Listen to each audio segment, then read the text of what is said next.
Hola, ¿qué tal? Muy buenos días, buenas tardes, buenas noches, depende de cuándo estén revisando esta grabación en la plataforma, en el canal de YouTube. Les doy la bienvenida a los asistentes a esta sesión: Carolina Herrera, Eduardo Alejandro, Héctor Camilo, Juan Carlos Estrada, Juan José, Carly Flores, Marisol Morales, Tania, Tania Ortega, Taisha. Ok, entonces tenemos 10 participantes en vivo.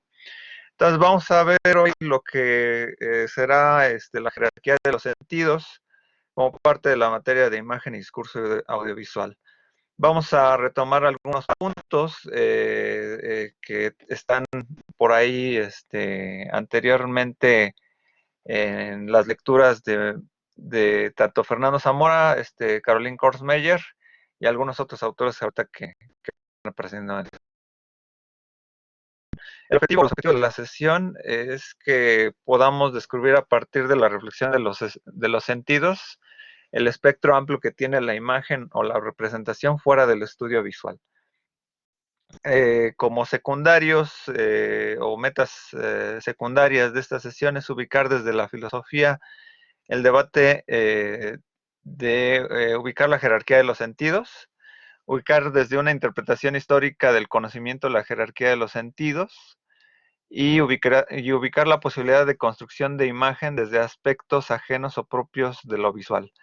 Estos tres convergen un poquito en el sentido de entender por qué existe una jerarquía de los sentidos que es histórica o filosófica, y que de algún modo esto influye incluso de ver el fenómeno de la imagen. Entonces vamos a tener con ello como este papel introductorio, una discusión que está de lleno un poco sobre las perspectivas amplias sobre la imagen, ¿no? Ve un poco por ahí el texto de Fernando Zamora, esta gran complejidad de que hablar de imagen incluso define incluso una tradición de pensamiento. Incluso podemos ir desde lo estético dentro de lo que puede ser lo literal, o sea, la estesis como un área filosófica que trabaja lo sensible, lo metafísico, y ahí vamos obviamente tocando algunos puntos que vimos en la sesión inicial, que tendría que ver con la metafísica y este problema de materia y forma, ¿no? De algún modo, Zamora lo ataca, ¿no? Ahí un poco entre la materia, forma, contenido, ¿no? Entonces, de la imagen puede ser lo aparente, etcétera, de ahí viene una dimensión oculta, la dimensión fenomenológica, que es el carácter sensoperceptivo, ¿no? Aquí no da tiempo, bueno, a lo mejor en términos, a lo mejor teorías de la significación, algunos de ustedes lo llegaron a reflexionar en términos de la hermenéutica moderna, que es Edmund Husserl, ¿no? La parte de la fenomenología. El aspecto semiótico, que bueno, aquí pues lo redujo a un aspecto bastante simplón de la significación, pero bueno, ahí tiene que ver ahí como con las diversas perspectivas, tres perspectivas, ¿no? De si es la acción, o si es el estudio estructural o estudio de la cultura, etcétera, ¿no? Un perfil hermenéutico que tenía que ver con la recepción, o sea, cómo el discurso a lo mejor influye a lo mejor desde la construcción de la dimensión pues simbólica o de la verdad, ¿no? Entre otras dimensiones grandes sobre la visión de la imagen. En lo que respecta de la filosofía, ¿no? Porque bueno, hay otras áreas como las ciencias cognitivas, la psicología, etcétera. Desde desde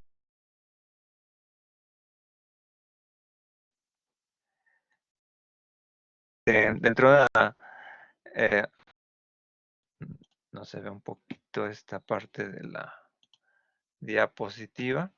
Bueno, vamos a...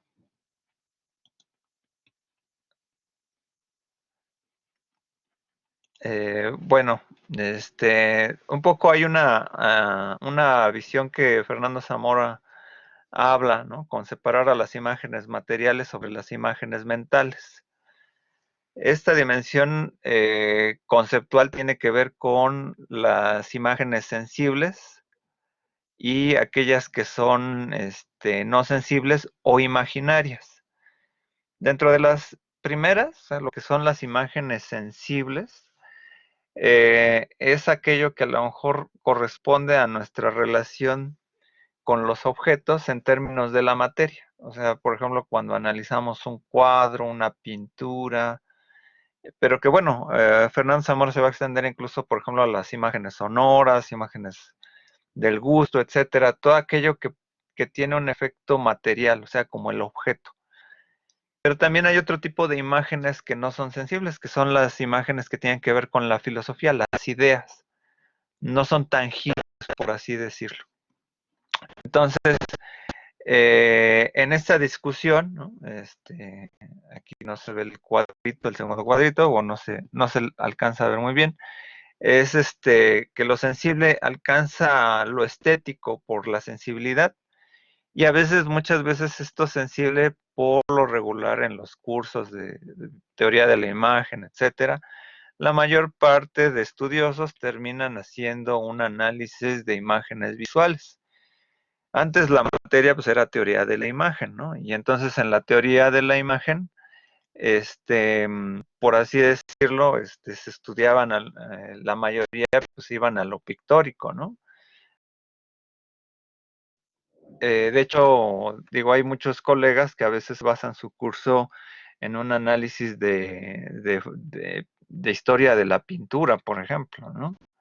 Pero eso solamente es una dimensión del estudio de la imagen, ¿no? De la imagen sensible, ¿no? Poco a veces profundizan en toda esta dimensión epistemológica o nociológica, que es esta primera unidad, en ver cómo se conforman estos conceptos, estas nociones para abordar diversos fenómenos que no necesariamente tienen que ver con lo visual. Entonces, en esta reflexión, eh, hablar de la imagen, ¿no? Y eso ahorita lo vamos conectando con la parte que veíamos la clase anterior sobre la parte kantiana o la parte de Hume, de Descartes, ¿no? El empirismo, el racionalismo o el idealismo trascendente, pero sobre todo con Kant, quien es el que habla de cómo construimos nuestro mundo, el concepto de Weltanschauung, ¿no? O la cosmovisión. Entonces, cuando hablamos de imagen ya sobreviene una concepción natural o de nuestra sensopercepción de construcción de la realidad para cómo determinar filosóficamente también el término, ¿no? Entonces, esta es la misma discusión un poco tautológica a la cual a veces Fernando Zamora hace alusión, ¿no? De que pues, hay varias perspectivas, ¿no? Entonces, eh, aquí conviene reflexionar, ¿no? Eh, si los caminos de la filosofía, ¿no? Reflexionan en parte sobre el conocimiento, ¿no? Pues no comienza o no comenzaría aquí una reflexión fenomenológica o pragmática sobre modos de conocer. O sea, aquí estaríamos implicando, ¿no? Que si estamos tratando con el problema de la realidad eh, o de cómo se asienta la realidad, pues de algún modo el carácter sensoperceptivo, ¿no? Más o menos nos determina cómo la construimos para generar los conceptos, ¿no? De ahí viene que, bueno, la palabra nos ayuda mucho a asentar cómo entre la forma y el contenido vamos determinando arbitrariamente por esta visión nominalista o visión arbitraria del lenguaje, que las cosas tienen una palabra, ¿no? Que son términos unívocos en cierta manera. Pero desde esa perspectiva, bueno, el problema es el contenido, porque cuando nos enfrentamos a las imágenes o a las cosas que están a nuestro alrededor como un fenómeno de imagen, ¿no? Representativo, o sea, yo puedo olfatear a lo mejor un olor determinado en algún guisado, etcétera, y me puede provocar en la mente, pero esa idea está vinculada con una palabra. Del mismo modo que si yo observo algo, el color rojo de un vestido, veo el vestido lo puedo traducir en palabras. Entonces, lo ajustamos a un entorno, pero también lo ajustamos a una forma de ver ese entorno, ¿no? Entonces, ahí la dimensión de los contenidos muchas veces en las cosas que observamos o sensibilizamos, ¿no? A través de nuestros sentidos en general, ¿no? Pues ya tienen un carácter sensoperceptivo dentro de nuestra noción del mundo. Entonces, aquí vamos a pasar con una reflexión sobre el cuerpo, ¿no? Cuando reflexionamos alrededor de nuestra conexión con el mundo o nuestro entorno alrededor, y esto puede ser incluso muy meditativo, reflexivo,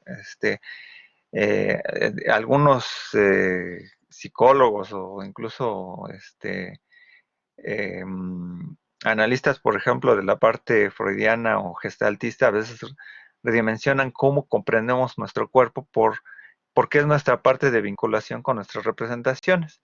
Veíamos en la parte inicial del curso que hay 4 elementos en que se conforma el conocimiento, 4 elementos que conforman el conocimiento, que es el objeto, el sujeto, la representación y la operación, ¿no? En la operación, pues bueno, es todo el proceso con el cual crecemos y cómo vamos en un análisis, por ejemplo, piagetano, por ejemplo, de cómo, por ejemplo, organizamos las cosas cuando niños, cómo organizamos los colores o los objetos. Hay carácter de la sensopercepción en cómo organizamos el mundo. Entonces, nuestra representación del mundo también está vinculada con nuestros aspectos más elementales, ¿no? Nuestra conexión del cuerpo. Entonces, nuestro cuerpo también va dándole sentido al contenido y la forma. Es algo que reflexionaba, por ejemplo, Fernando Zamora sobre cómo al mismo tiempo las formas aparentes, ¿no? Descubren en un sentido el contenido de algo, ¿no? Entonces, si tomamos, bueno, esta vieja reflexión, ¿no? El texto de Caroline Kurzweil va a ubicar en la mayor parte de su texto una reflexión sobre Platón y sobre Aristóteles, ¿no? Y cómo estos dos autores dan un gran sentido a cómo esto influye incluso en nuestra manera de concebir la filosofía o el mundo, ¿no? Por ejemplo, en los estudios, por ejemplo, pensando un poquito en los libros de historia del arte, ¿no?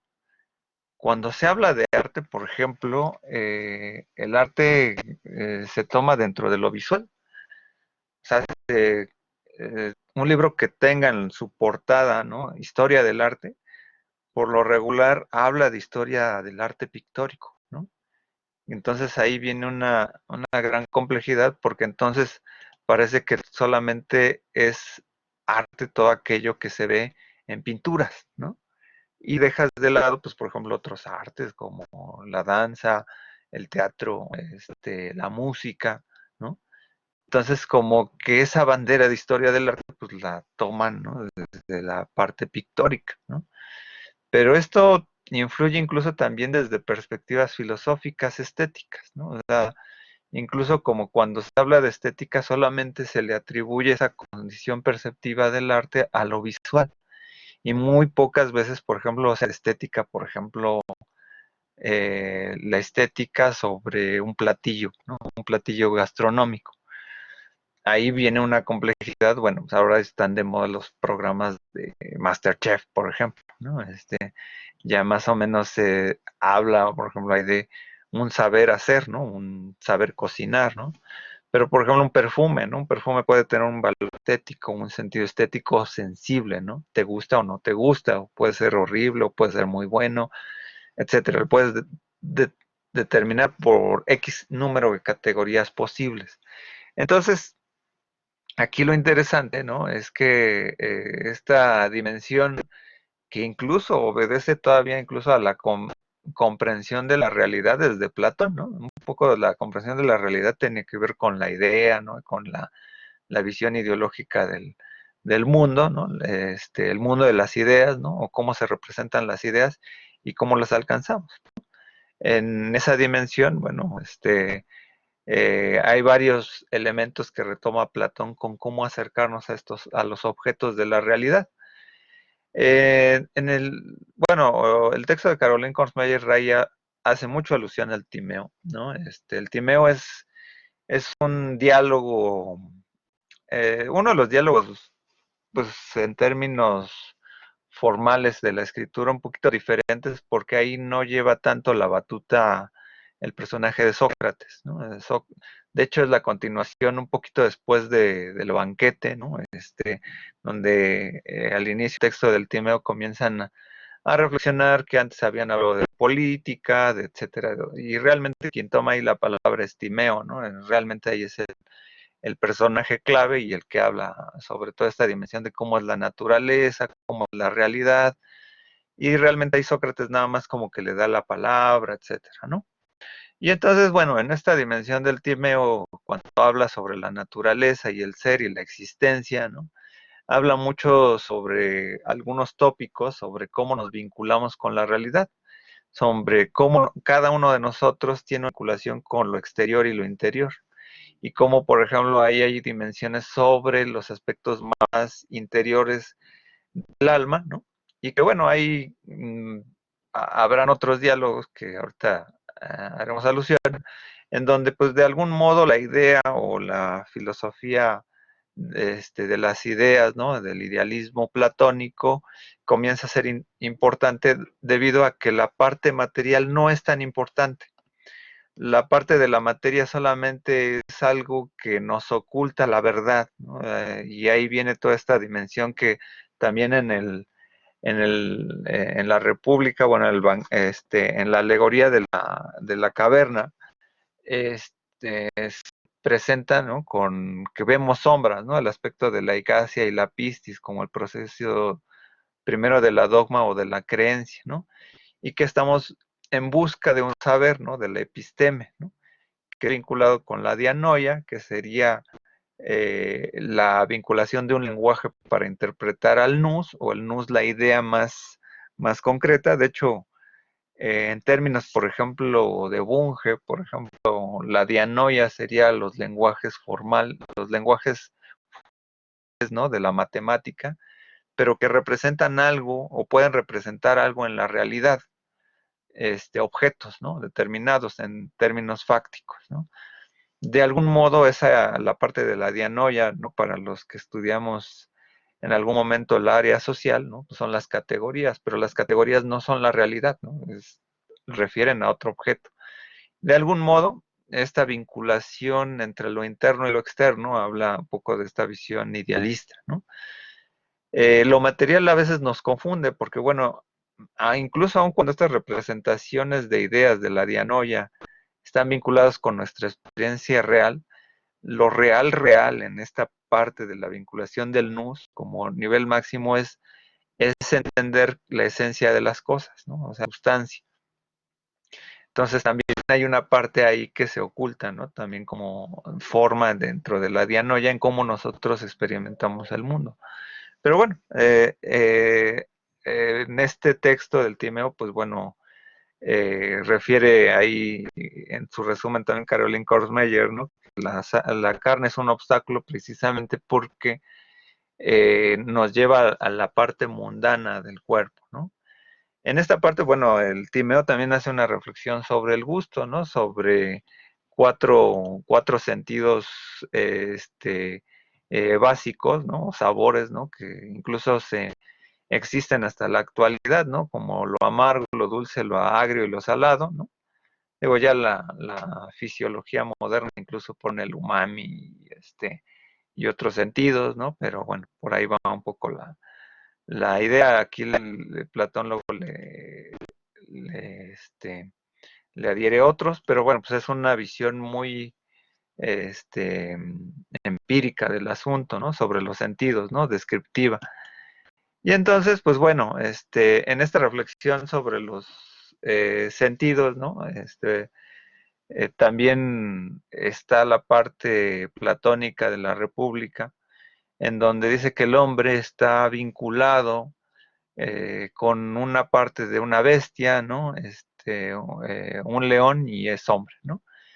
La bestia son los apetitos, ¿no? El león es como la parte animal, ¿no? Del cuerpo humano, y el hombre es el que determina la voluntad. En esta alusión, bueno, también refleja un poco el diálogo de Fedro, ¿no?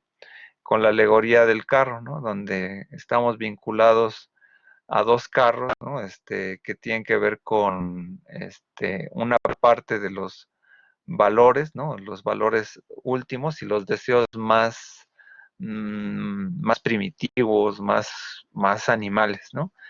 De ahí viene que la razón, ¿no? O la voluntad humana, ya hay una visión tripartita del alma, en donde tenemos que caminar hacia el bien, o sea, al nous, ¿no? Al espíritu. Es una parte que va hacia arriba, ¿no? En esta dimensión simbólica del deseo, ¿no? Pues es como una parte que se va a los placeres más mundanos, ¿no? Que están constreñidos en el cuerpo. Y ahí es muy interesante esto, porque esta figura simbólica también demuestra un poco la búsqueda del alma, ¿no? Como si tuviéramos voluntad. Y esta dimensión del alma, pues se va a incluso seguir hasta la Edad Media, ¿no? También incluso en figuras, por ejemplo, simbólicas como la del tarot, por ejemplo, el carro va a ser una figura importante, ¿no? Luego, en el carácter simbólico, el número 7 creo que del tarot hay un carro, ¿no? Pero que bueno, ahí retoma elementos egipcios, etcétera, pero tiene que ver con la voluntad y las decisiones, ¿no? En términos a lo mejor de la visión judio-cristiana, por ejemplo, la metáfora de los jinetes del apocalipsis, ¿no? Pues, por ejemplo, hay un caballo que gana la carrera, ¿no? A las partes de la muerte, de, de eh, un valor de sabiduría, etcétera, ¿no? Que bueno, ahí está representado con la figura cristiana, ¿no? Pero bueno, de algún modo, esta figura representa también al cuerpo y está representando al cuerpo de una manera en donde cada uno de nosotros está encerrado por un cuerpo determinado y entonces el cuerpo tiene que vincularse con la razón. La parte del cuerpo está vinculada con los sentidos. En Platón también se hace alusión a esta parte en el Timeo, ¿no? Con el fuego, ¿no? Que ilumina. Y esto quizá no es nuevo, desde los presocráticos, por ahí no sé, Euclides o Pitágoras, que decían que las cosas son iluminadas por el ojo. O sea, que nosotros iluminamos a las cosas y podemos verlas, ¿no? Si no tuviéramos ojos, no podrían ser iluminadas las cosas. Los presocráticos son los que dan forma a la visión idealista, ¿no? Eh, Aristóteles va a romper mucho con esto, ¿no? Porque va a tener una relación más coherente con el carácter materialista de las cosas y el sujeto, ¿no? Que comprende o que está en el mismo nivel como entre la relación como si fuera sujeto-objeto, bueno, explicado de otra manera, pero esta es otra visión importante. Nosotros, en el carácter platónico, los ojos iluminan desde la distancia, ¿no? Esta dimensión. Juan José, sí, adelante. Este, Sí, buenas tardes. Me recuerda mucho a las clases de CCH en donde alguna maestra comentaba precisamente esto que usted está señalando de Platón y esa discusión interminable de si nosotros significamos las cosas a través de los sentidos o las cosas por sí mismas ya tienen una carga de significado que nosotros solo adquirimos, ¿no? Eso es lo ok, Juan José, sí, ahí hay una dualidad interesante, un carácter dialéctico entre lo que es la naturaleza y el ser. De algún modo, la comprensión de la realidad fue la búsqueda primigenia de todos estos filósofos de la antigüedad griega, ¿no? Y entonces, en esta realidad aparente, ¿no? Pues los ojos permiten, o por ejemplo, por esto que señalas, ¿no? O sea, si son las cosas las que significan, o nosotros les atribuimos significado, ¿no? Y esa es un poco la dialéctica eh, este, del conocimiento, ¿no? O sea, de la relación sujeto-objeto, y sobre todo que se vincula mucho con la idea clásica de la semiótica, ¿no? Parece que en los signos los signos, por así decirlo, ya en un acto de energía, ¿no? Ya aparentan las cosas o tienen en su núcleo la significación, pero ahí hay esta parte dialéctica, entonces, que es un poco dialéctica entre la semiótica y la hermenéutica, ¿no? Entonces la hermenéutica dice, no, la hermenéutica depende de que cada uno de nosotros le dé sentido a esas cosas, ¿no? Pero bueno, esta visión semiótica, a lo mejor estructural, ¿no? Es que como diría Grimás, fuera del texto no hay salvación. Ahí están cosas, ¿no? Pero bueno, la parte pragmática, a lo mejor de la significación, es la que ayudaría incluso a vincular más. Adelante, Juan José.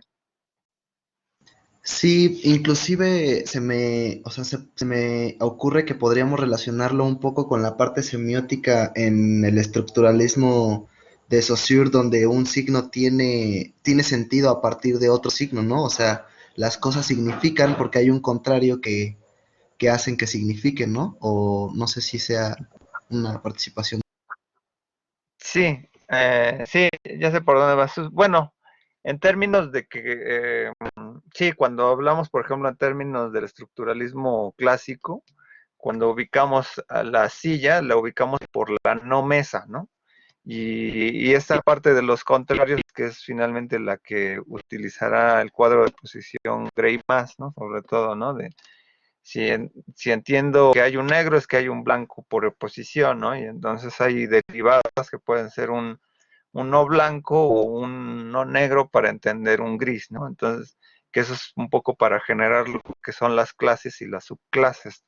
Y en términos de estructuralismo, o sea, la mayor parte del funcionamiento paradigmático, ¿no? Lo entendemos a través de la relación de los contrarios o de categorías, ¿no? O sea, el paradigma me establece una alusión de posibilidades, ¿no? Pero esas posibilidades, cuando yo ejerzo un sintagma al habla, ¿no? Es porque estoy discriminando otra selección de vocablos que no usé. Entonces, en esa parte semiótica, nuestra relación con la realidad, ¿no? O sea, también tendría que ver con lo que no vemos, ¿no? O sea, con discriminar, o sea, si yo veo, entonces puedo ver muchas cosas, pero bueno, ahí viene un poco esta luego reflexión de cuando somos profundos y observamos algo, entonces yo fijo mi atención hacia un punto y parece que no es que hubiera una nada alrededor, sino simplemente la discrimino, ¿no? Lo que estoy viendo está en oposición con otros conceptos. Yo veo la mesa y entonces la discrimino de lo que es las sillas, lo que es el pizarrón, lo que es el librero, etcétera, ¿no? En esa parte semiótica puede vincular muy bien, o sea, de hay un punto que de algún modo nosotros vamos haciendo alusión, digo, sobre todo si lo vamos vinculando con una parte incluso psicológica lacaniana, ¿no? Que es la que supera más las dimensiones de Saussure en cuanto al lenguaje, ¿no? Vamos discriminando el carácter narrativo del sujeto, el carácter de la existencia del sujeto, a través de cómo nos afectan los objetos a nuestro alrededor. Digamos que hay, por ejemplo, hay personas que a lo mejor no les gusta un platillo gastronómico y dicen, no, pues eso yo lo niego, ¿no?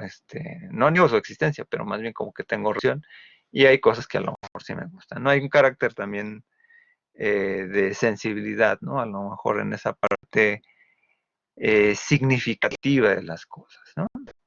Ok, bien, gracias por tu participación, Juan. Vamos con esta otra parte, ¿no? En esta dimensión de Platón en los sentidos, ¿no? Eh, Había anteriormente el ojo, ¿no? Porque establece una distancia con los objetos, ¿no? Luego hay otra distancia que, por ejemplo, está el oído y la boca, pero estas están vinculadas también con una parte de la razón. ¿Por qué con la razón? Porque Platón se da cuenta que sin oír no podemos también aprender el habla, ¿no? O sea, de algún modo hay un carácter intuitivo, sin llegar a lo mejor las conclusiones a lo mejor más modernas, ¿no? De las que explica Saussure, Pero sí hace alusión en donde oír y hablar, ¿no? Pues están vinculados con el habla cuando hablamos algo, ¿no? Entonces, si hablamos palabras y las palabras están vinculadas con las ideas, están vinculadas con la razón. Entonces son sentidos importantes, ¿no? Donde están vinculándose con esta parte, ¿no? De algún modo, aquí la boca no la está trabajando como, por ejemplo, el sentido del gusto, pero sí la diferencia como canales, ¿no? Eso es muy interesante.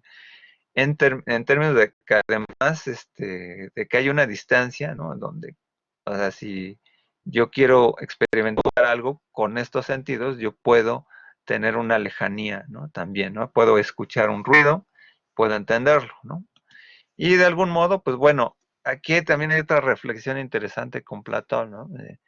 ¿Qué es lo que pasa con los demás sentidos, ¿no? O sea, sobre todo el tacto y la boca, ¿no? O sobre todo, bueno, el tacto y el gusto. De que si nos abandonamos al cuerpo, nos podemos abandonar a los placeres, ¿no? Digo, dentro de las dimensiones, ¿no? Filosóficas, por ahí estaba Epicuro y el hedonismo, ¿no? El placer material, ¿no? Y en este placer material, pues bueno, es abandonarse a los placeres porque el cuerpo así lo indica, ¿no? Entonces, Platón va a hacer un freno aquí porque dice, no, o sea, lo que me determina a mí es la razón y las ideas, ¿no? Entonces, si yo veo que estoy en una vinculación con los placeres mundanos, debo de frenarlos con la razón. Y fíjense, es interesante porque aquí viene toda hasta una visión ética, ¿no? Visión moral, que después, bueno, pues obviamente le caerá muy bien a la Edad Media, ¿no? ¿Por qué? Porque, bueno, ahí no será a lo mejor la razón, pero será el discurso de Dios el que evite los placeres de la carne, ¿no? Y entonces en esta dimensión, el placer va a ser como tachado, ¿no? Así como decir, todos los sentidos que tengan que ver con el placer hay que detenerlos. Y entonces, bueno, aquí Aristóteles, ¿no? Y la dimensión de los sentidos, ¿no? Tienen un poquito la alusión, ¿no? En donde de algún modo, ¿no? Este, podríamos así indicar, ¿no? O vincular, ¿no? Que eh, estaríamos implicando, ¿no? También la misma jerarquía, pero dentro de otra perspectiva. Voy a mejor compartir la pizarra, la aplicación, porque aquí la parte de el,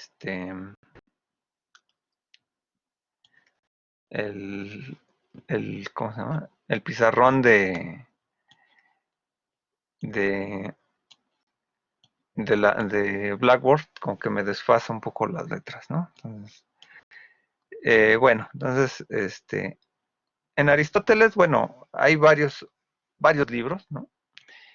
Varios textos que de algún modo están incluso vinculados, ¿no? Con la, la dimensión sensorial, ¿no? Pero hay una reflexión sobre la metafísica, ¿no? Eso la habíamos un poco mencionado en la en la primera videoasesoría, que bueno, la metafísica tiene que ver con el saber y el deseo de conocer, ¿no? Y ahí viene un poco esta alusión a los conceptos básicos de acto y potencia, que estamos presos también en la búsqueda, ¿no? Del conocimiento, etcétera, ¿no? Y entonces, pues bueno, nuestra vinculación con el conocimiento está dimensionada también por este carácter natural, ¿no? O sea, digamos que rompe un poco aquí Aristóteles la dimensión entre este idealismo, ¿no? Sino que, bueno, Aristóteles va a hacer una relación sobre cómo se organizan sobre cómo organizamos el conocimiento, ¿no?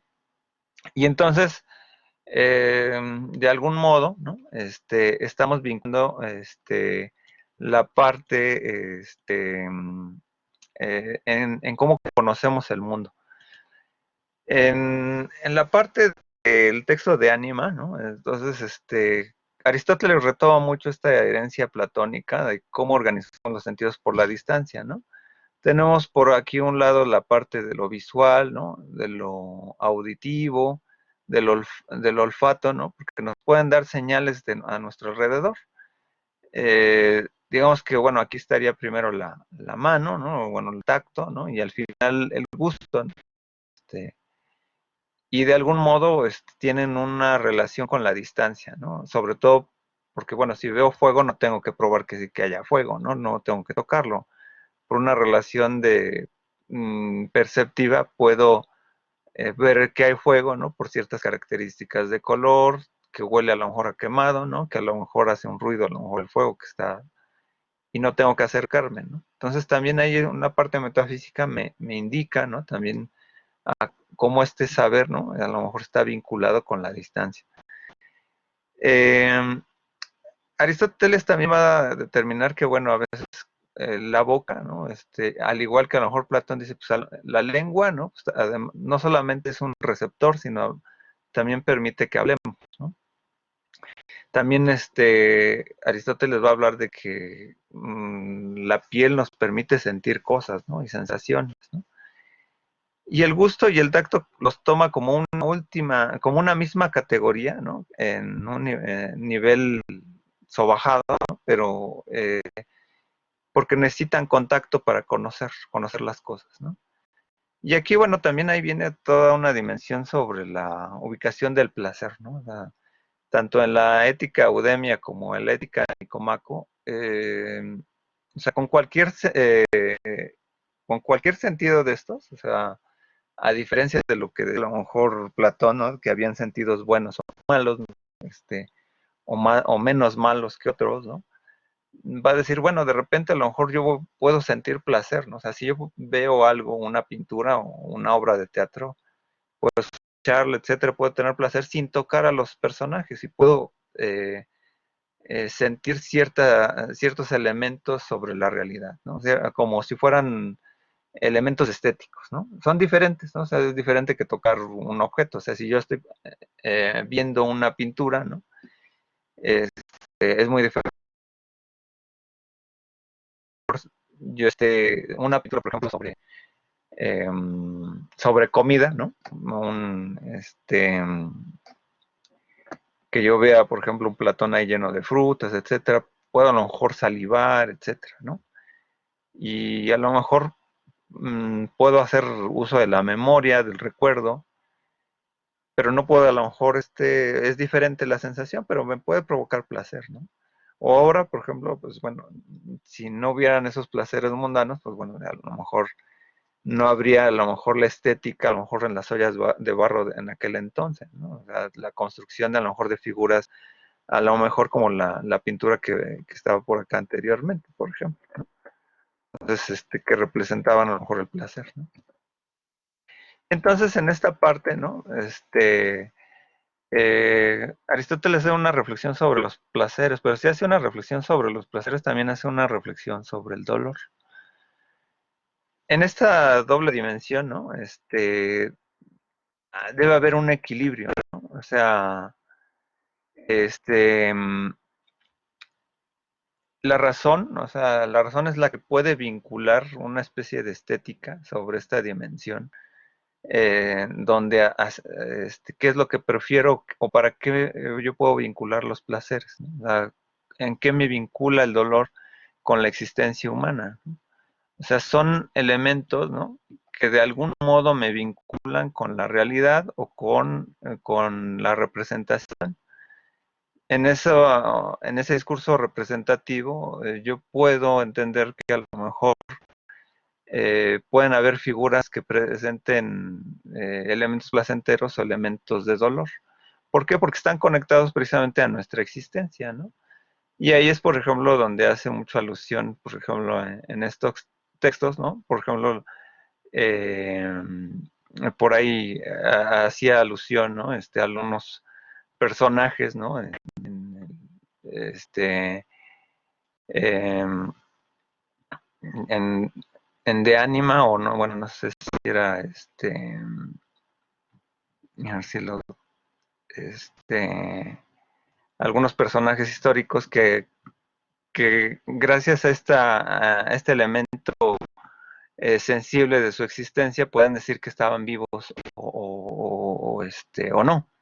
Entonces es una complejidad física, ¿no? Que de algún modo se acerca a toda esta dimensión sensopercitiva, ¿no? Que por ejemplo cuando nosotros sentimos dolor, pues es una señal de alarma, ¿no? De cómo, por ejemplo, estar vivo o que está en peligro la existencia. De algún modo esta sensopercepción de los objetos, ¿no?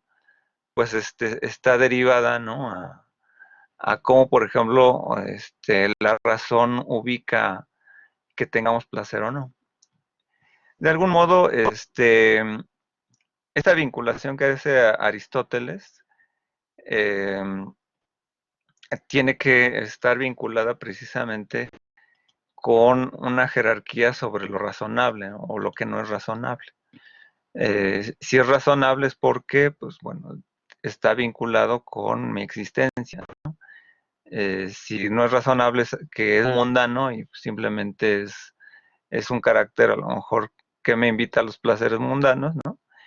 Y como no me provoca más conocimiento, ¿no? O sea, si yo puedo conocer algo a la distancia, ¿no? Pues a lo mejor pues lo, lo puedo ver, ¿no? No necesariamente de tocar, ¿no?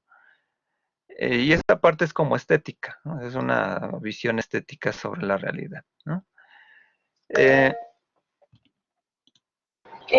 Justamente lo que acaba de decir me recordó la lectura de Mary Warnock de Humankind, ajá, en la cual decía ajá, que te puede acercarte al mundo no solamente con la parte de las puras ideas o intangible y dejando a un lado la parte sensoperceptiva, sino que necesitas de ambos para poder experimentar y poder conocer todo ese mundo, ya que si tomas de una, cada una por su lado, está siendo incompleto ese conocimiento.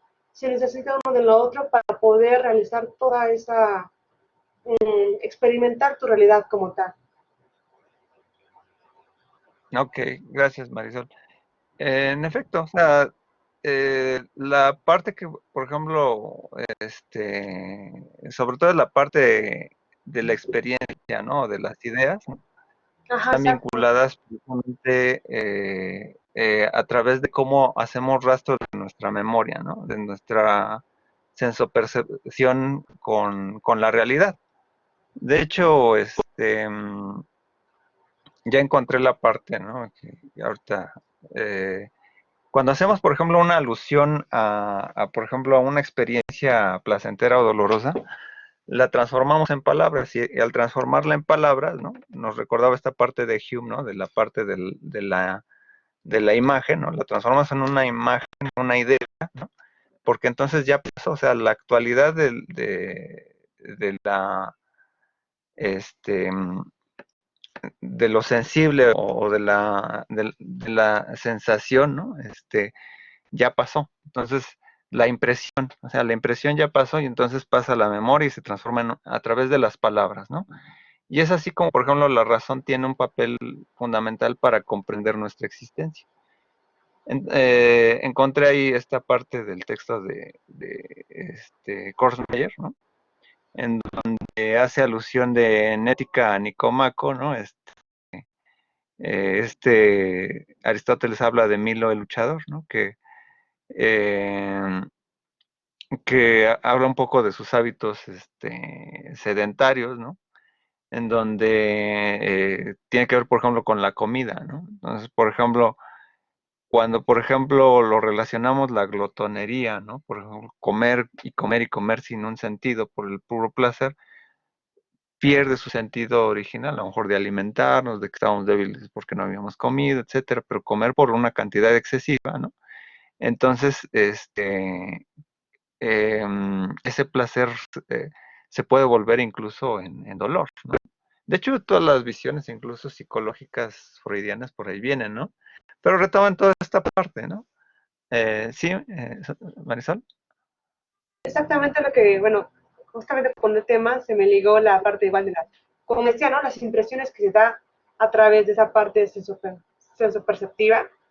Igualmente, el conector de ahí es la imaginación, ¿no? que liga la parte tanto de la parte, bueno, de las ideas, del pensamiento, como la idea de, bueno, lo que se percibe a través de los sentidos y que no puede estar dividida como tal.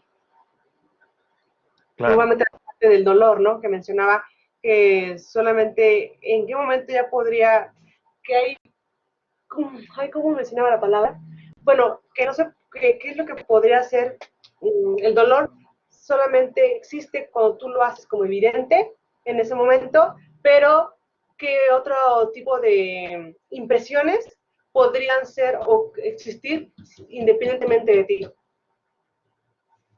Esa parte Por ejemplo, ¿perdón?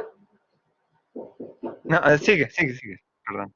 Sí, justamente en la que, sí, de que las impresiones como el dolor, solamente tú lo puedes percibir y no va a dejar, no va a dejar de existir porque tú lo estás percibiendo en ese momento. Sin embargo, por ejemplo, la parte del sonido de música es algo externo a ti y por ende, aunque tú a lo mejor lo dejes de oír, no quiere decir que ya dejó de tocar la persona, por ejemplo, una flauta, ¿no?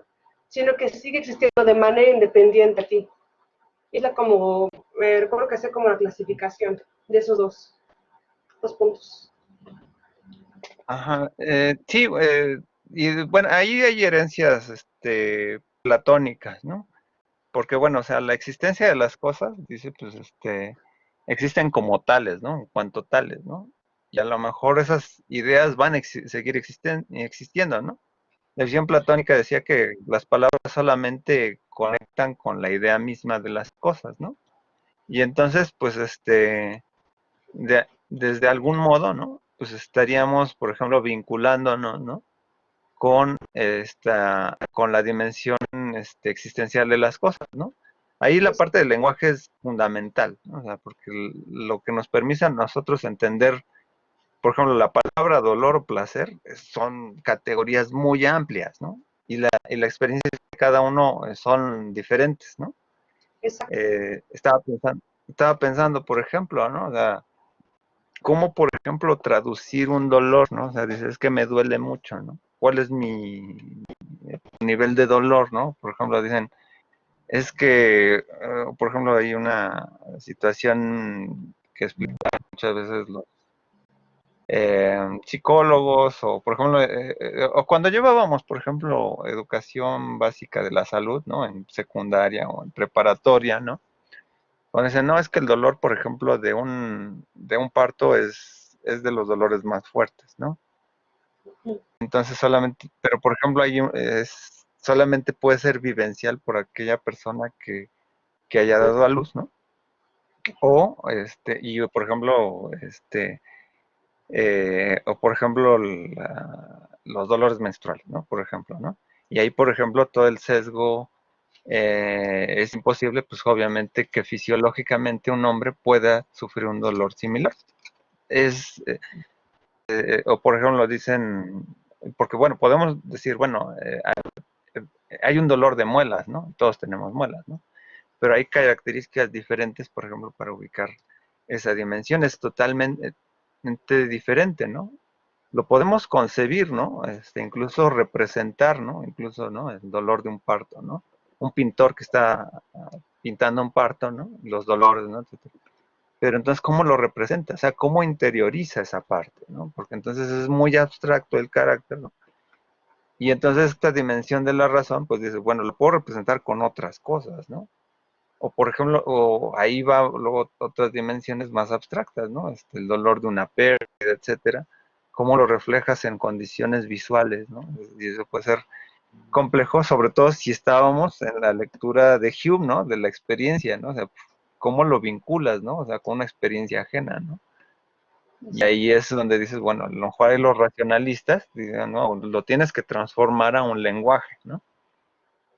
Sí, hacerlo explícito, ¿no? Poder agarrar, a lo mejor retomar particularidades o experiencias particulares como elementos que sean significativos para que pueda ser, no sé si abstraído o pueda ser comprendido de tal manera hacia otros. Claro, claro. Pues sí, es un problema ahí que es una crítica muy básica al empirismo, ¿no? Porque el empirismo, pues sí, tenía sus límites porque pues dices, bueno, si solamente a partir de la memoria podemos comprender la realidad, pues bueno, entonces, ¿qué es lo que pasa con... entonces, un poco la comunicación y dices, bueno, pues serían esos límites de la mente humana, ¿no? Donde pues a lo mejor no podríamos comunicar que alguien tiene dolor o no, o no sé, a veces es una dimensión a lo mejor donde la razón puede ubicarlo, ¿no? Duele mucho para esta persona o tiene mucho placer, ¿no? Pero solamente hasta que tú lo experimentas, ¿no? Dices, diría ahí finalmente la dimensión kantiana, ¿no? Cada uno construye incluso su propio nivel de dolor, ¿no? Hay una persona que dice, pues yo no sé cómo sea el dolor de la otra persona, pero yo tengo mucho dolor en este momento, ¿no? O hay gente que, por ejemplo, ahorita está en el hastio de no puedo salir, etcétera, y me siento muy mal, ¿no? Y se deprime mucho. Y otros pues, que están acostumbrados para no salir, pues, por ejemplo, pues, no pasa mucho, ¿no? Nada más hay que aguantar un poco más. Y ahí hay como, digo, los psicólogos, bueno, ya hacen incluso en el carácter, por ejemplo, de estadísticas, ¿no? Los diferenciales semánticos, ¿no? De qué tanto es del 1 al 10 que dices, ¿no? Duele mucho, duele menos, etcétera, ¿no? Ok, bueno, gracias Marisol, como siempre, agradezco el aporte. Vamos a ver cómo después de este carácter que pues en cierta forma es la parte fundamental en la donde se sostiene un poco Kurzweil, ¿no? Es bueno, entre Platón y Aristóteles, pues más o menos se determina cómo ver la filosofía, ¿no? La filosofía siempre va a estar vinculada con una dimensión sobre lo visual, ¿no? Y esta parte de lo visual también para entender incluso las imágenes no sensibles. Incluso por imágenes no sensibles es cuando hablamos de conceptos como ideas, como toda esta parte de la experiencia, etcétera, todos los conceptos metafísicos, ¿no? Todos aquellos que no son necesariamente reales, pero están vinculados con alguna experiencia fáctica, pero son conceptos abstractos. Y estos conceptos abstractos son no sensibles, pero de algún modo los trata de representar muchas veces la filosofía con ejemplos visuales. Y en esa parte, ¿qué es lo que pasa después? Obviamente de la parte de la antigüedad griega, es que, bueno, vienen los latinos, ¿no? Viene después la Edad Media, viene la patrística y viene la escolástica. Dice Lowe, que en Historia de la Percepción Burguesa, ¿no? Y esto viene un poco en el contenido del texto inicial de César González Ochoa, que es un texto complementario que lo dejé ahí en la plataforma, eh, que los sentidos también tienen épocas históricas, ¿no? Cuando llega la Edad Media, recordemos que, bueno, hay una ruptura entre la cultura visual, ¿no? Entonces pensamos en los grandes vitrales, por ejemplo, de la Edad Media, de las iglesias, ¿no? Y de la parte visual, pues digamos que no había perspectiva, ¿no? Y parece que la perspectiva muchas veces está vinculada con la visión desde lejos, ¿no? Incluso ahí viene toda la parte dimensional de los dinosaurios, de la estructura, por ejemplo, de los planos, de la perspectiva, del punto de fuga. Pero antes del 480, antes de esta época de Florencia, del 480 y luego que fue el Renacimiento, siglos más tarde, hay todo un proceso de la cosmovisión sobre el hablar y sobre la realidad. Digamos que en la Edad Media quien podía leer era una élite, ¿no? Y de esa élite, pues porque solamente podía tener acceso a los textos sagrados, ¿no? Pero quien podía leer podía hablar, y entonces podía platicar las cosas como obviamente pues están tratadas a modo en discurso de presbítero. Entonces, la homilía o etcétera, aunque bueno, ahí vinculaba mucho quien manejara el latín, ¿no? Pero, por ejemplo, hay quien podía hablar, etcétera, pues mucho eran los discursos de poder del rey o del clero. y quien podía hablar, pues era un discurso de poder, ¿no? Entonces ahí si lo decían estas figuras de poder, es que la existencia, ¿no? Existe esa figura clásica cristiana, ¿no? Del Evangelio, ¿no? De Santo Tomás, ¿no? Donde hasta no ver, no creer, ¿no? Pues digamos que en la Edad Media, como el creer dependía mucho del texto, y el texto, quien lo leía, pues entonces le tenía un don de credibilidad. Entonces ahí había una época en donde lo visual no tenía tanta la importancia, sino el escuchar. Si alguien te lo decía, lo creías. Y es más, ¿no? O sea, ¿qué es lo que pasa? Y de hecho, a lo mejor pues, quizá a lo mejor ustedes lo discutieron en lenguaje, cultura y poder, en teoría del discurso, ¿no? Y en significación, obviamente, de toda esta teoría a lo mejor de Humberto Eco, ¿no? Que estudiamos lo que es posible en el ser humano de una capacidad para mentir. Eh, porque entonces, si estudiamos algo que puede mentir, también puede ofrecer una verdad. En términos de un discurso, quien habla, ¿no? O sea, es como, por ejemplo, o sea, a lo mejor ustedes pueden creerme o no lo que estoy hablando, ¿no? Pueden decir, bueno, pues la fumó, ¿no? Etcétera. O si no han leído a lo mejor el texto, ¿no? Pues a lo mejor pueden creer lo que yo diga, ¿no? Porque yo estoy en un supuesto lugar de saber, ¿no? Si ustedes no leen, pues por ejemplo dicen, ah, pues ya me hizo el resumen de la lectura, ¿no? Pero pues por ejemplo, pues el texto de Kurzweil, pues no habla de Lowe, ¿no? Lowe lo trabaja González Ochoa, ¿no? Pero por ejemplo dicen, no, bueno, pues lo dice él. O por ejemplo, de repente puedo sacar una lámina a lo mejor de invasión extraterrestre, ¿no? Una teoría conspiranoica, ¿no? Y, lo dice el profesor, pues da fe, ¿no? Y aquí viene el acto retórico, ¿no? Del etos, ¿no? En la Edad Media había un acto retórico del etos y el logos, ¿no? Y bueno, el pato estaba influido un poco, pues, etcétera, ¿no? La sensibilidad, ¿no? A lo mejor las imágenes de Cristo, en la cruz, etcétera, del dolor, pues a lo mejor eso sí genera un pato. Pero en términos de la dimensión descrita, bueno, quien decía algo tenía una cultura oral y tenía un valor, ¿no? Hasta no escuchar, no creer, ¿no? Cuando viene el 480 y todo este proceso también de emancipación de los sentidos, ¿no? Que tiene que ver con la Edad Media, también hay un proceso de cambio, ¿no? Y en este proceso de cambio, inmanentemente tenemos que hablar de Tomás de Aquino, ¿no? Y esto no es por darles algún rollo evangelizador ni nada, ¿no? Simplemente porque Tomás de Aquino también es una ruptura con la patrística medieval, ¿no? Con la lectura de Agustín de Hipona. Entonces, si bien, o sea, está Tomás de Aquino vinculado con el discurso de Dios y el mundo, etcétera, Tomás de Aquino retoma una parte metafísica, ¿no? Él habla de los sentidos como potencias cognoscitivas. Él habla de 5 sentidos externos, los cuales son vinculados con los que ya hemos visto en la filosofía antigua. Es el tacto, el gusto, el olfato, el oído y la vista, ¿no? Y que son los encargados de abrirnos al mundo exterior. Del mismo modo, pues va a retomar, ¿no? Con sus influencias aristotélicas o patrísticas, va a construir su texto de la Suma Teológica y va a tener que comprender cómo es la naturaleza humana. Entonces dice que las cosas de diversa naturaleza solamente pueden conectarse en una unidad del orden gracias a que unas son activas y las otras se reciben en sí pasivamente esa actividad. O sea, nosotros el mundo lo recibimos activamente, digo pasivamente, ¿no?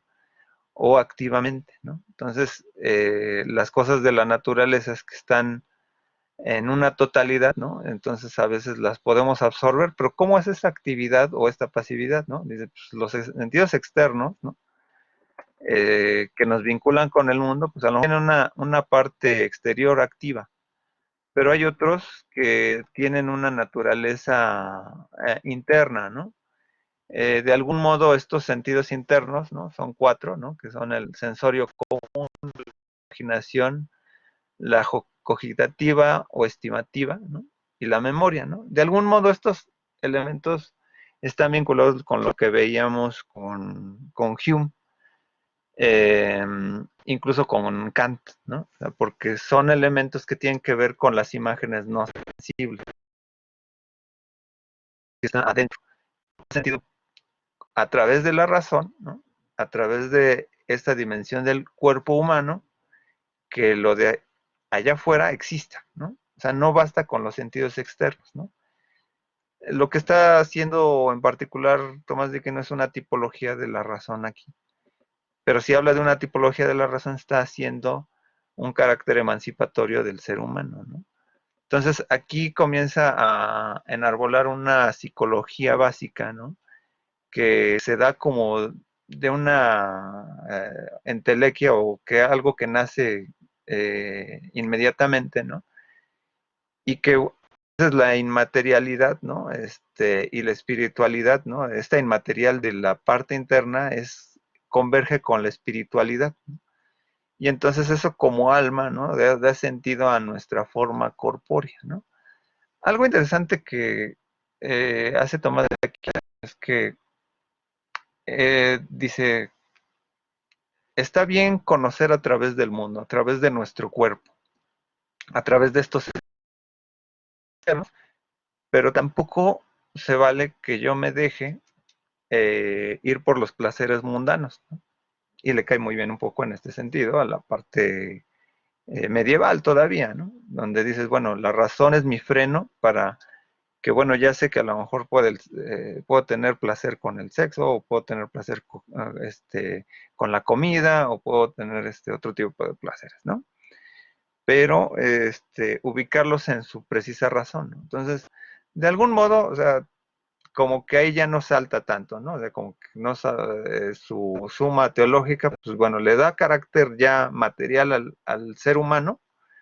O sea, ya no solamente hay una visión gnóstica del conocimiento, ¿no? Sino que el ser humano puede pensar por sí mismo, que lo retoma de Aristóteles y lo retoma de Platón, ¿no? En términos de dialogar con esta naturaleza activa o pasivamente, y que de algún modo enarbola entonces al sujeto moderno.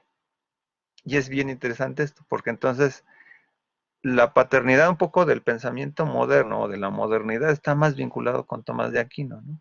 Bueno, y que bueno, paternidad, pues bueno, viene desde los griegos, ¿no? Pero desde esta época de ruptura, poco se reflexiona sobre Tomás de Aquino, ¿no? Y que bueno, en el desarrollo inmediato, pues obviamente por ahí están Duns Scoto, Guillermo de Ockham, y que bueno, pues son estas líneas que ya vimos, Descartes, Hume, Kant, etcétera, ¿no? Y la realidad, entonces ahí viene un alcance a través de la razón. Entonces ahí un poco la parte de Hume, ¿no? De Descartes, ¿no? Y de Kant, ¿no? Y entonces aquí, bueno, es interesante, ¿no? Ver cómo, por ejemplo, en la lectura de Kurzweil, no sé si a alguien de ustedes les haya perturbado esta idea, ¿no? De idea heteropatriarcal, ¿no? Sobre la dimensión de cómo los sentidos, ¿no? Incluso están vinculados con el cuerpo y el placer sexual, ¿no? Pero entonces, ¿cuál es el papel con la cual, ¿no? Entonces hay una notabilidad de cómo históricamente, ¿no? Se ha vinculado la razón con el hombre en su género, ¿no? Y entonces aquí es interesante cómo, por ejemplo, en la dimensión de la parte frente a la mujer que no se le carácter racional, se le vinculaba, por ejemplo, en esta dimensión, ¿no? De las sobre los hijos, ¿no? Parece que a la mujer se le ha desdeñado ese carácter de la razón, ¿no? Y entonces es interesante, ¿no? Discutir sobre esto, ¿no? Ahora que estamos en una época interesante, ¿no? Sobre la, ¿no? Como ha tomado un ser, simbólico diferente, entonces donde la mujer ya no debe de ser un cuerpo, ¿no? Porque en esta visión antigua, ¿no? En una visión, ¿no? Decía por ahí, en la visión política, como por ejemplo a la mujer se le asocia solamente al cuerpo, ¿no? Y al hombre con la mente, ¿no? Y entonces aquí la parte conceptual, habría que ver una ruptura, ¿no? La superioridad del cuerpo y que en esta parte dimensional, ¿no? Como por ejemplo aquí, cae muy interesante, por ejemplo, este texto, con esta discriminación femenina también en la filosofía, ¿no? Si bien se sabe que, por ejemplo, Platón tuvo dos discípulas, ¿no? Discípulas mujeres, ¿no? Poco se sabe de ellas, ¿no? Eh, de algún modo, ¿no? Bueno, ahí, quien, el único discípulo que toma, importancia es Aristóteles, ¿no? Una de las mujeres, ¿no? Pues una creo que es Heraclea, no me acuerdo cómo se llama la otra, ¿no? Em, pero poco se habla, ¿no? De esta dimensión filosófica, ¿no? Y es interesante porque, este, de algún modo la filosofía se ha construido también sobre una cosmovisión desde una particular forma de ver, o sea, la filosofía, ¿no? O sea, los sentidos también están vinculados con una perspectiva moral e ideológica, ¿no? Desde la filosofía. Entonces, estas verdades, ¿no? Que pueden ser eh, variables, ¿no? Etcétera, pueden estar vinculadas con figuras perniciosas, ¿no? El ser está vinculado más con el sujeto hombre, ¿no? En esta dimensión, por ejemplo, la reflexión incluso sobre el sujeto en la corporeidad moderna, ¿no? El sujeto moderno se lee incluso desde la condición de género hombre, ¿no? No solamente por la universalidad del ser. Y ahí es interesante ver cómo la filosofía también no solo vincula los sentidos, sino que también el género es parte de esta reflexión. Ahora que hemos estado un poco con la dimensión tan reciente de la facultad, reflexión sobre esto, ¿no? Pues bueno, o sea, de algún modo, eh, las características con las que hacemos también alusión en la filosofía están vinculadas con estas perspectivas, ¿no?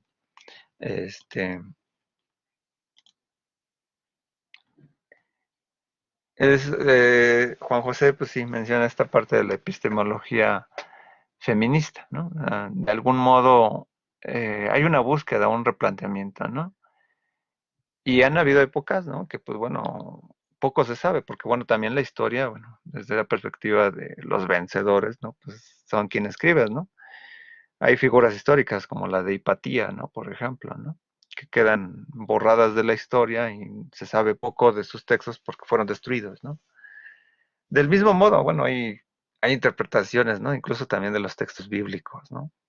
Incluso, ¿no? O sea, lo más lógico que en el Génesis sería hablar, ¿no? De que en esta mitología, ¿no? Judía, ¿no? Que el Génesis sería que de una mujer naciera un hombre, ¿no? No que de un hombre naciera una mujer, ¿no? De su costilla, ¿no? Y bueno, por ahí hay algunas interpretaciones de un texto, no me acuerdo un poco del autor, pero sí planteaba, ¿no? Bueno, que tanto a lo mejor fueron reescritos en la época de Salomón muchos de los textos, ¿no? Antiguos, mitológicos, ¿no? Pero del mismo modo, ¿no? O sea, la escritura de la filosofía también está permeada por esto, ¿no? Bueno, hay por ahí un poco también la dimensión de Meyers es un poco también generar un poco esta discusión, ¿no? Y que bueno, que esta investigación filosófica, bueno, a lo mejor también es, luego por ahí habla de este texto de Jones, este, eh, la nobleza de la sensación o algo así, ¿no? De cómo la trascendencia también de los sentidos, pues bueno, tienen a lo mejor una vinculación pasiva o activa, ¿no? Pero, por ejemplo, hay palabras, por ejemplo, en la estética, ¿no? Cuando se habla de las metáforas del gusto, ¿no? No se habla del gusto en términos de la conexión del paladar, ¿no? Sino que entra en una visión metafórica del sabor y el saber, ¿no? Quien tiene buen gusto es que sabe comer bien y sabe alimentarse bien el alma, ¿no? Ahí están todas estas visiones epistemológicas que también heredamos, ¿no? Este, que bueno, aquí el texto luego cierra muy bonito de la Kurzweil, ¿no? Con la reflexión de Sor Juana Inés, ¿no? Donde habla, si Aristóteles hubiera cocinado, habría escrito más cosas, ¿no? Bueno, quizá, de algún modo, es interesante, ¿no? Porque, bueno, también la vinculación de la cocina es toda una reflexión, ¿no? Porque además la cocina tiene toda una simbología, ¿no? Incluso de materialista, ¿no? Incluso también de género, ¿no? O sea, si lo vinculamos un poco con la cocina, ¿no? Por ejemplo, ¿no? Parece la comida, ¿no? La división de roles, ¿no? La mujer a la cocina, ¿no? Históricamente, ¿no? Que está en una condición de servicio no remunerado, ¿no? Por ejemplo, ¿no? Este, Al igual que el sentido del gusto en la filosofía está también segregado, ¿no? También es interesante esa metáfora, ¿no? Cuando, por ejemplo, un hombre se dedica a cocinar, ¿no? Parece que el hombre se tiene que ver como el chef, ¿no? ¿No? Y en la mujer, ¿no? O sea, como si en la mujer fuera un acto normal, ¿no? Incluso yo que me he vestido un poquito a la antropología de la alimentación, ¿no? La gastronomía mexicana se ha hecho en los conventos, ¿no? Y en muy pocos casos, ya hasta en los recetarios, pues bueno, ya se le da valor al convento, ¿no? Pero no necesariamente a una mujer, ¿no? Sor Juana Inés, pues sí escribió sobre comida, ¿no? Por ahí una parte de recetario, ¿no? Pero, o sea, ¿cuántos elementos quedan por ahí, ¿no?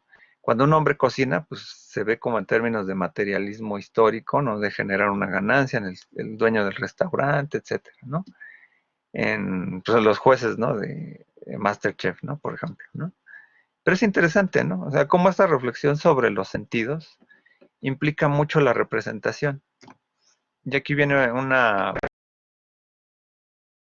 interesante, ¿no? Porque toda esta dimensión sobre la comida, ¿no?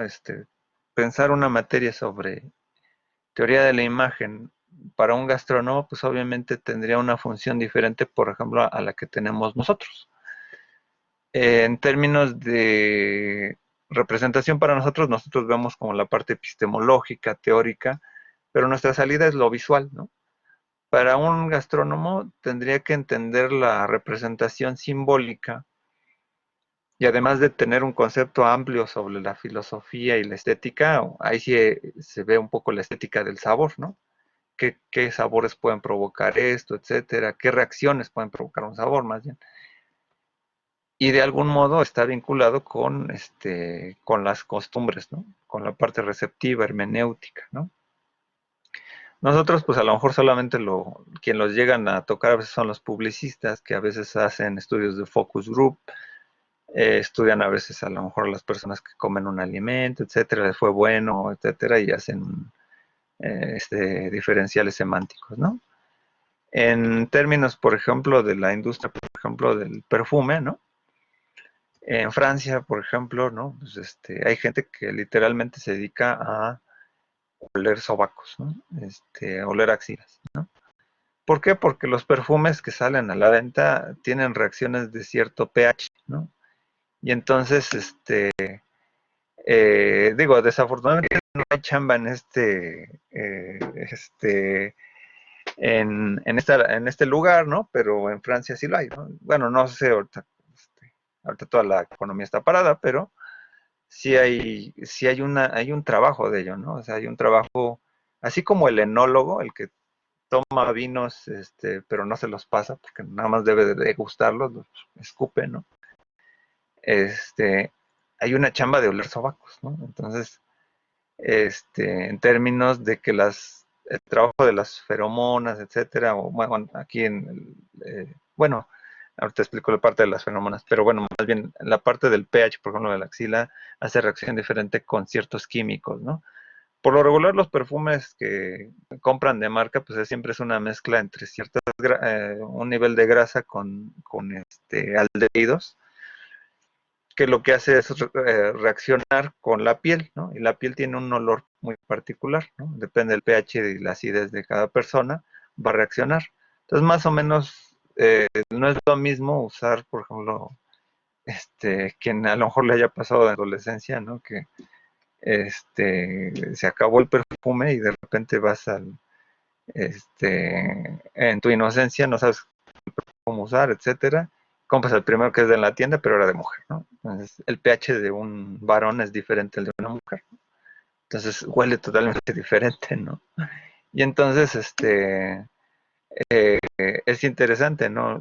O, por ejemplo, también le pasa a las mujeres, ¿no? Cuando de repente usan un perfume de el Axe, ¿no? Por ejemplo, y por eso ahí está ahí la publicidad, ¿no? De Axe, ¿no? De que muy heteropatriarcal, ¿no? En este sentido, ¿no? Que la mujer que usa un Axe, ¿no? Entonces ahora lo miran las mujeres, ¿no? Entonces, no funciona así, ¿no? No es así, pero, pues digo, el hecho de la historia de los perfumes, ¿no?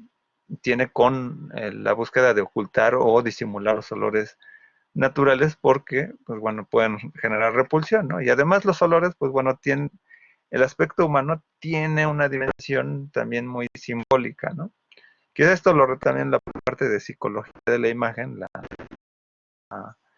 unidad siguiente, sobre todo para especificar más un poco estos fenómenos de la sensopercepción, pero sí tiene que ver mucho con la dimensión también del contacto de las feromonas, ¿no? Por ejemplo, ¿no?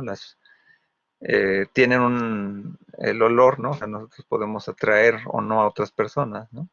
Y eso es un contacto bioquímico, ¿no? Entonces, eso es una parte interesante para reflexionar que eso también es imagen, ¿no? Los olores también son imágenes, ¿no? También en la industria del vestido, ¿no? Es interesante, ¿no? Vislumbrar, ¿no? Que existe, por ejemplo, toda una dimensión, no solamente en los aspectos visuales, ¿no? De componer ropa, ¿no? Del diseñador, ¿no? El diseñador de modas, ¿no? Que no es solamente que se vean bonitos, sino que se sientan bonitos, ¿no? Que se sientan bien. Entonces ahí bueno, supongo que ustedes eh, al menos les pasó, ¿no? Cuando a lo mejor acompañaban a su mamá, a su tía o alguien, ¿no? A la de telas, ¿no? Y ahí andaban escondiéndose por los pasillos ahí, haciéndoles de fantasmas, ¿no? A la parisina, ¿no? A lo que sea, ¿no? Pero podían ustedes notar que las telas tienen texturas, ¿no? No es lo mismo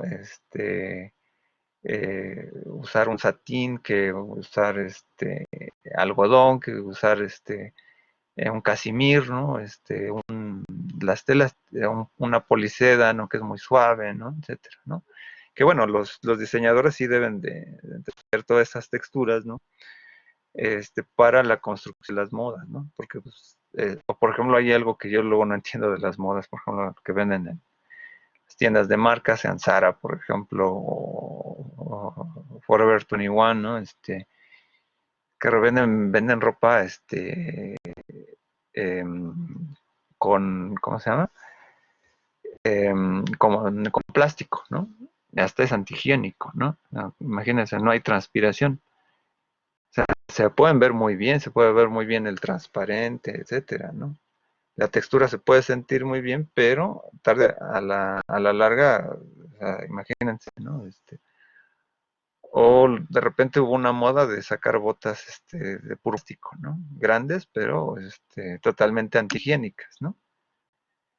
Y de eso se generan muchos elementos simbólicos de la moda, ¿no? O sea, y eso, pues bueno, o sea, cómo se construye, ¿no? Dice Eduardo Alejandro, el estigma social, o sea, lo que ha provocado, sí, sí, y parece que si no usas la ropa de esa marca, pues no está así, ¿no? O sea, más allá de que te guste o no, ¿no? Entonces, y es interesante, ¿no? Porque las texturas también nos comunican, ¿no? O sea, finalmente por ahí vamos, ¿no? Y también Es más, nosotros usamos muchas veces el sentido del tacto cuando antes de llegar a nuestro domicilio, ¿no? Pues buscamos las llaves y lo buscamos con el tacto en la bolsa, ¿no? Y entendemos las formas del metal, etcétera. Eso es una parte interesante, ¿no?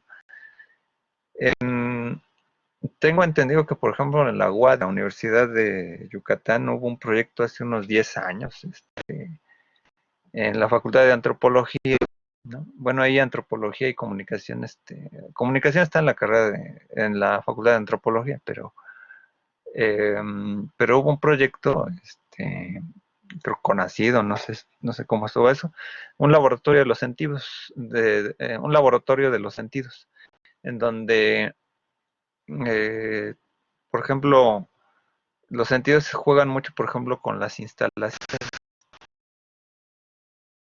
¿no? O sea, cuando se hace una obra de arte en instalación, ¿no?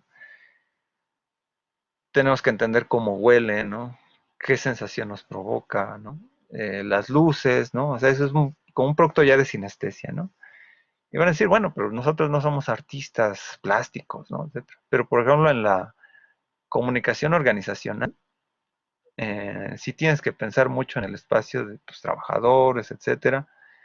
Desafortunadamente, pues, a veces se busca más en el fin más neoliberal, ¿no? De que se sientan cómodos para trabajar bien, ¿no? Obviamente el ambiente ahora del home office, pues cambia mucho el aspecto, ¿no? Y ojalá cambie un poco la dimensión de la atención, porque pues, bueno, hay muchos home office que se podría hacer, ¿no? Pero bueno, esa es la necesidad de estar ahí en la oficina, etcétera, ¿no? Pero esos son ambientes, ¿no? O sea, el hecho de que, por ejemplo, entres a una sala de cine, ¿no? Ya puedes identificar el olor, o sea, se huele, hay un olor a palomitas, ¿no? Etcétera, hay un olor muy y genera un ambiente diferente, ¿no? Y eso es, digo, eso sí es muy práctico, es muy pragmático, ¿no? Tiene un uso y un sentido. Entonces, es por ahí por donde nosotros podemos aterrizar esta vinculación o reflexión de los sentidos, ¿no? Más allá de lo filosófico y lo estético, de que tienen un canal y un desenlace productivo posible, ¿no? Y ahí es donde, por ejemplo, se generan posibilidades de ambientes, ¿no? A veces el arte objeto pues ayudó mucho a dimensionar la parte creativa, ¿no? Pero sí, por ejemplo, sí, el hecho de entrar a un espacio, ¿no? Por ejemplo, si llegas a la facultad, está toda pintarrajeada, pues obviamente altera la mente un poco, ¿no? O sea, tiene un significado, altera, ¿no? O sea, las escuelas por lo regular se pintan de blanco para no distraer, ¿no? El jardín de niños, pues paradójicamente tienen figuras ahí de monitos, de animales, etcétera, porque tratan de estimular la imaginación, ¿no? Pero depende cuál sea el objetivo, ¿no? Y ahí se viene como una poética del espacio, qué es lo que puede provocar a tu alrededor un ambiente, ¿no? Y es a partir de ahí que podemos entender un poco lo que hacía la escuela de Chicago, ¿no? El interaccionismo simbólico, o eh, Edward T. Hall en La dimensión oculta explica mucho esta dimensión de cómo, por ejemplo, un espacio cerrado genera tensión, ¿no? Y cómo, por ejemplo, ahora que estamos en una época donde no nos podemos ni tocar ni saludar, ¿no? Claro que va a generar eh, una comprensión diferente de la personalidad psicológica de las personas.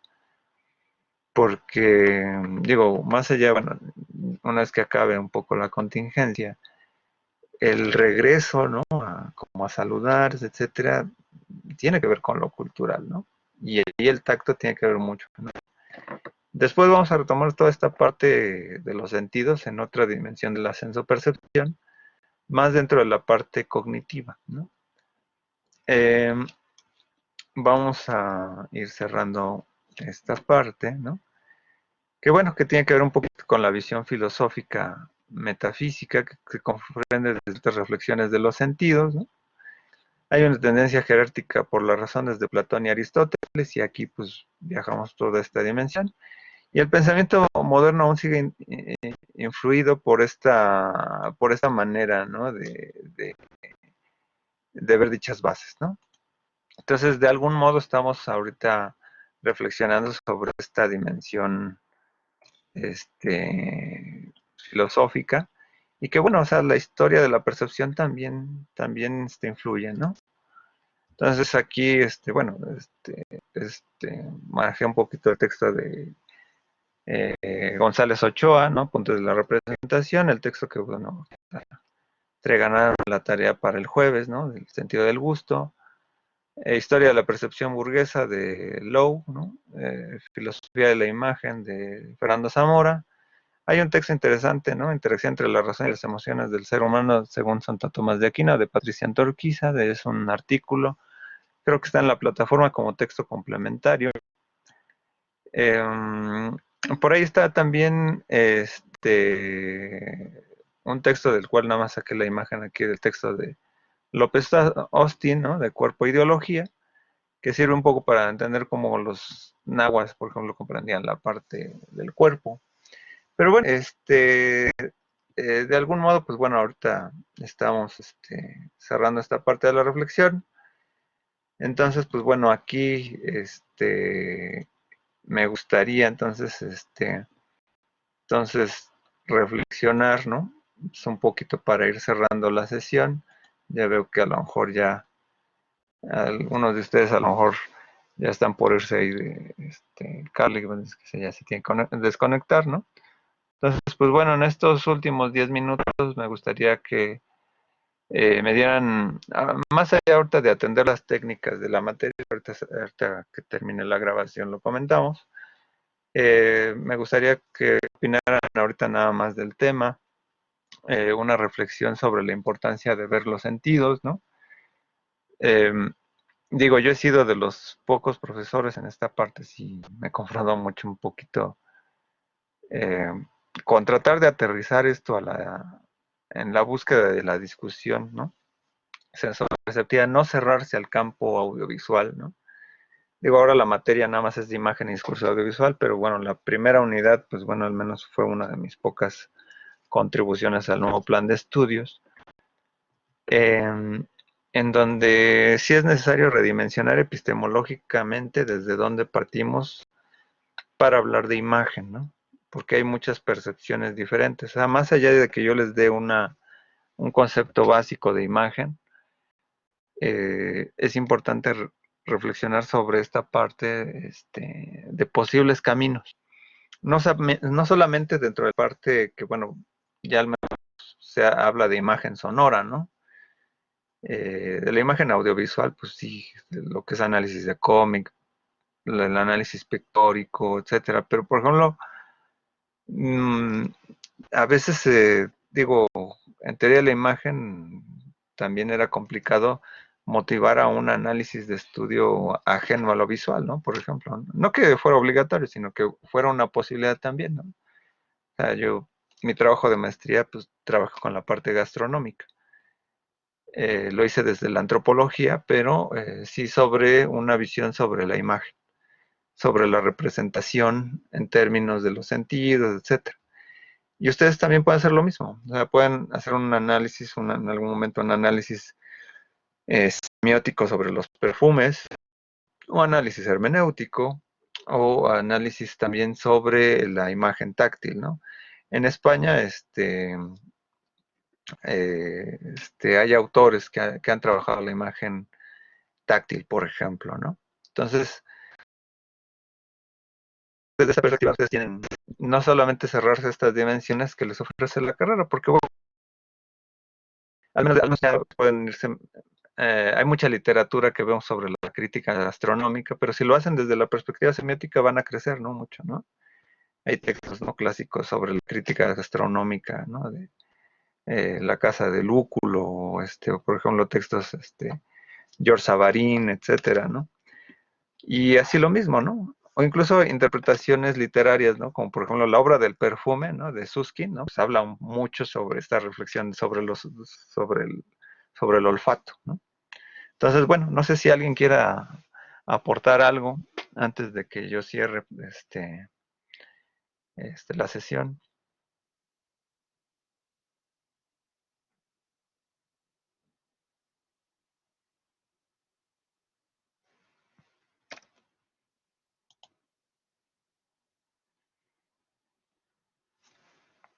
una opinión sobre este tema.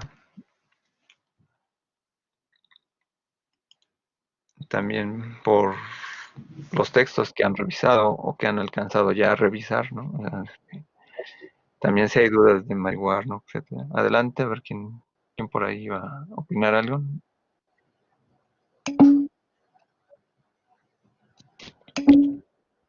A ver, dice Eduardo Alejandro, los sentidos es una forma de entender el mundo, se apoya el ser humano de ellos para comprenderlo, pero también como ser individual poder transmitir a otro ser humano transmitido por la experiencia individual. Los sentidos es una forma de entender el mundo, se apoya el ser humano de ellos para... Ok, creo que entender un poquito, bueno, es este la pregunta, opinión, ¿no? Bueno, también ahorita me surge la perspicacia también de señalar otra cosa. Tenemos un poco la idea de los 5 sentidos, ¿no? Pero los 5 sentidos son incluso complejos, ¿no? O sea, los dimensionamos en 5 por categorías, ¿no? Básicas, ¿no? Y dicen los últimos estudios que llegan a ser como 25 sentidos los que tiene el ser humano, ¿no? Hay algunos en los cuales no reflexionamos, como el sentido del equilibrio, por ejemplo, que está vinculado una parte interna acá de- del cerebro, ¿no? Acá un poquito los oídos, ¿no? Quien haya sufrido alguna vez de vértigo sabrá que hay un sentido del equilibrio, ¿no? También hay un sentido de la gravedad, ¿no? Si estuviéramos en otro planeta, vamos a viajar a otros planetas, cambiaría nuestra relación del peso y el ambiente, ¿no? Y así hay otros más, ¿no? Y en esta parte converge un poco con lo que tú señalas, Eduardo, ¿no? Entonces, comprendernos, ¿no? Como entes individuales, como seres, ¿no? Porque de algún modo nosotros tenemos una cosmovisión a nuestro alrededor y tenemos una relación incluso muy traducida desde un árbol del conocimiento, ¿no? Vinculada con nuestros sentidos, ¿no? O sea, Maturana y Varela a veces reflexionaban sobre el árbol del conocimiento en esta parte, ¿no? Los lamas, ¿no? Los budistas reflexionan mucho si simplemente estamos encerrados en una caja, ¿no? Y lo que tenemos son este cuerpo para vincularnos con el mundo, ¿no? Y o sea, nuestra experiencia cambiaría, ¿no? Mucho de ello, ¿no? Dice Brandon, entonces los sentidos pueden formar imágenes, pero no las pueden expresar por completo porque cada ser lo siente de diferente manera y no todos podemos sentir todas estas experiencias, ¿no? Eh, Más que en la lectura de Hume, yo diría que los sentidos forman impresiones, ¿no? O sea, generan una actualidad. Las imágenes vienen después, ¿no? Son las causales, ¿no? En esa dimensión. Incluso en Kant, ¿no? Bueno, en Kant viene un elemento a priori que ya organiza la realidad, ¿no? O sea, ya hay una imagen A que sitúa un objeto B y determina un objeto C. O sea, es un sentido a priori, ¿no? Pero los sentidos más bien están vinculados con la forma de las imágenes, ¿no? En esa dimensión, como explica Fernando Zamora, con la materialidad. Materia y forma están vinculados, ¿no? De hecho, en el lenguaje también está vinculado la materia y la forma, ¿no? Con cómo se pronuncian las palabras y cómo se escriben las palabras, ¿no? Entonces, cómo observamos los objetos y cómo los abstraemos los objetos. Entonces, o cómo los retenemos, ¿no? Imágenes, ¿no? Entonces, esas experiencias, bueno, de algún modo, no solamente es los sentidos en sí mismos, sino la manera en tiempo y espacio, ¿no? El cronotopo de Kant nos sirve mucho para ver cómo operan los sentidos, en que si, por ejemplo, pues, las personas que tienen un problema de córnea, ¿no? Y les hacen la operación de córnea y pueden ver hasta los 5, 8 años que les hacen la operación, etcétera, ¿no? Entonces su relación de apreciación del mundo, pues obviamente da un giro, ¿no? Porque antes estaba vinculada con el sentido del oído, con otro sentido, ¿no? Entonces, más bien es causal, más bien como está vinculado, pero con causal de forma. A ver, ¿alguien más? ¿Alguien más? Ok. Bueno, de todas formas voy a dejar una pregunta en el foro que está en la plataforma para que si ustedes, los que no hayan participado, etcétera, ya a lo mejor respondan y que de algún modo, pues si estamos, vinculados, ¿no? De manera sincrónica o asincrónica, pues todos puedan participar, ¿sale? Entonces, no sé si alguien más quiera decir algo más, entonces termino la transmisión y entonces si al final siempre aprovecho después para alguna pregunta técnica de la plataforma, ¿no? Si no hay nada que agregar, entonces cerramos esta tercera, cuarta videoasesoría, ¿no? del curso, ¿no? Se va a agregar al canal de YouTube y por ende se va a vincular la liga a la plataforma de Educatic. Bueno, muchas gracias a los que asistieron, ¿no? Brandon, Carolina, Eduardo, Héctor, Juan, Tania, Taisha, Uriel, Marisol. Bueno, Carly ya se fue, pero gracias por su asistencia. Recuerden que este es el momento en donde ustedes no se pueden quejar de que nada más les pida tareas, sino que ustedes participen, es clase participativa, no es solamente es un monólogo. Y pues bueno, pues les doy las gracias por estar aquí conectados y a los demás, a los que nos revisan en la grabación, pues comenten en el foro. Ahí se abrió ya abrí el espacio, hay preguntas en las cuales pueden participar y pues bueno, sin más, pues bueno, me despido ahorita de la grabación. Estamos en contacto.